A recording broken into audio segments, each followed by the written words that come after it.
భగవంతుడు మన ఇబ్బందులు ఉన్నప్పుడు ఊరటనిచ్చేది ఇదే మాట.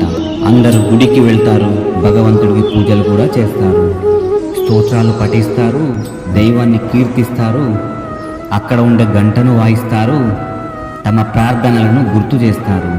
ఆ తర్వాత ఆరంభమయ్యేదే అసలైన తపన. భగవంతుడా, నాకు మాత్రం ఇలా ఎందుకు జరుగుతుంది? నా జీవితంలోనే ఇంత దుఃఖం ఎందుకుంది?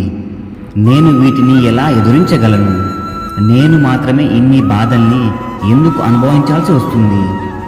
దేవుడా, నాకు సహాయం చేయి, తగిన మార్గం చూపించు. ఇలాగే మన దేవుణ్ణి అడుగుతాము, అవునా? అందుకే నేను మిమ్మల్ని ఒక ప్రశ్న అడుగుతాను. ఆలయానికి వెళ్ళాలని ప్రయత్నం చేయడానికి ముందు తమరు తమ జీవితంలో తగినన్ని ప్రయత్నాలు చేశారా? ఆ సమస్యలను దూరం చేయడానికి జాగ్రత్తలు తీసుకున్నారా? మరొక ప్రశ్న, భగవంతుడికి గుర్తు చేసే ముందు మిమ్మల్ని మీరు జాగ్రత్తం చేసుకోవాలి. తమరు పూర్తిగా బాధ్యతగా వ్యవహరించారా? మూడవ ప్రశ్న, భగవంతుడిని అడగక ముందు మిమ్మల్ని మీరు ప్రశ్నించారా? నేను దీంట్లో ఎందుకు విఫలం అవుతున్నాను అని, అలాగే ఎందుకు చేయలేకపోతున్నాను అని ప్రశ్నించుకోకపోతే వెంటనే ప్రశ్నించుకోండి. ప్రశ్నలన్నిటికీ సమాధానం లభిస్తాయి. ప్రతి సమస్యకి పరిష్కారం లభిస్తుంది. అది బయట కాదు, మీలోనే. ప్రయత్నించి చూడండి, మీలోనే మిమ్మల్ని మేల్కొల్పండి. అప్పుడు మీరు తప్పక సఫలం కాగలరు. ఎందుకంటే ఆ పరమాత్మ, ఆ పరమేశ్వరుడు, ఆ పరబ్రహ్మ మీ మనసులోనే కొలువై ఉంటాడు. గుర్తుపెట్టుకోండి, మీ శత్రు కంటే మీ నిర్లక్ష్యమే మీకు ఎక్కువగా ప్రమాదం. కోల్పోవడంలో ఉన్న బాధ తెలిసిన వాళ్ళు పక్కవాడిని దోచుకోరు. ఇవ్వడంలో ఉన్న ఆనందం తెలిసిన వాళ్ళు ఉన్నది దాచుకోరు.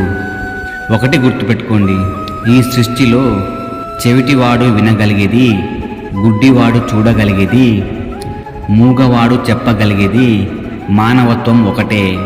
జీవితంలో కొన్నిసార్లు ఒంటరిగా నడవాల్సిన సమయం రావచ్చు. అది కష్టంగానే ఉంటుంది, కానీ ఆ ఒంటరితనమే డబ్బు విలువ, చదువు విలువ, మనుషుని విలువ, కష్టం విలువ, సమయం విలువ, జీవితం విలువ అన్నీ నేర్పిస్తుంది.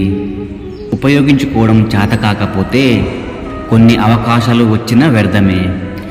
నిప్పుకు సుత్తికి భయపడితే ఇనుము ఎప్పటికీ కత్తి కాదు. జీవితం కూడా అంతే. నిప్పులా నిన్ను కాలుస్తూ సుత్తిలా నిన్ను గాయపరుస్తారు కొందరు. ఆయన వాటిని అధిగమించగలిగితే జీవితం నీదే అని గుర్తుంచుకో.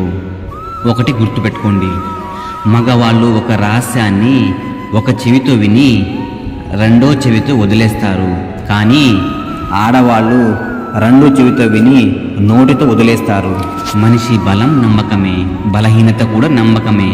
అందుకే మనల్ని నమ్మిన వాళ్ళ ఆశను ఎప్పటికీ వమ్ము చేయకూడదు. నువ్వు నీ వాళ్లకు ఎంత చేసినా చిటికలో మర్చిపోవడానికి కేవలం నీ నోటి నుంచి వచ్చిన ఒక చిన్న మాట చాలు. అప్పుడు నువ్వు నీ వాళ్ళ కోసం ఎంత చేశావన్నది లెక్కలోకి రాదు. నువ్వు అన్న మాట మాత్రమే లెక్కలోకి వస్తుంది. మనవాడే కదా అని ఎవరు అనుకోవడం లేదు. మాట తేడా వచ్చిందంటే చాలు, నువ్వు ఎవరని అడుగుతారు. అందుకే మాట మాట్లాడేటప్పుడు చాలా జాగ్రత్తగా ఉండండి.